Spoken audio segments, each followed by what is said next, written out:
अस्सलाम वालेकुम। Asia 41 news के साथ मैं हूं आपकी मेज़बान अमना अब्बास। खबर शामिल करते हैं झंग से। हमारे ब्यूरो चीफ राना मोहम्मद शाहिद के मुताबिक डिप्टी कमिश्नर मोहम्मद अरशद भट्टी की हदायत पर चारों तहसीलों में रेवेन्यू अवामी खिदमत कचहरियों का इनेकाद किया गया। Additional deputy commissioner Muzammil Ilyas ने डिस्ट्रिक्ट हेडक्वार्टर की कचहरी में साइलिन के मसाइल सुने और मौका पर मुतलका रेवेन्यू हुकाम को मसला हल करने के अहकाम जारी किए। असिस्टेंट कमिश्नर दिलावर खान और रेवेन्यू अमला भी एक ही छत तले मौजूद था। कचहरी में आने वाले साइलिन ने दरख्वास्तों की सुनवाई पर इजहार इत्मीनान किया। शोरकोट, अहमदपुर, सियाल और 18 हजारी में भी खुली कचहरियों का इनेकाद किया गया। एडिशनल डिप्टी कमिश्नर ने झंग में मुनक्किदा कचहरी के दौरान गुफ्तगू करते हुए कहा कि रेवेन्यू कचहरी में मौसूल दरख्वास्त मौका पर ही निपटाई जाती हैं। तमाम कानूनी तकाजे पूरे करके दरख्वास्त को निपटाया जाता है।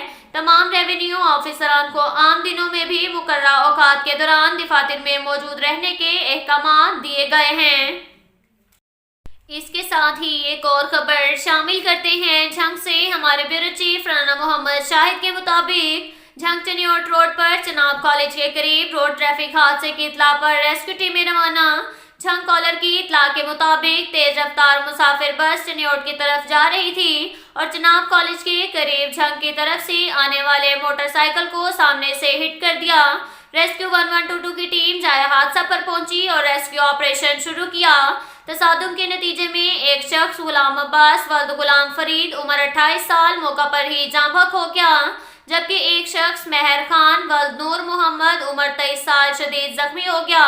रेस्क्यू 1122 एहलकारों ने डेड बॉडी लवाहिकीन के हवाले कर दी और शदीद जख्मी शख्स को फर्स्ट एड फराहम करते हुए डिस्ट्रिक्ट हेडक्वार्टर अस्पताल झंग मुंतकिल कर दिया।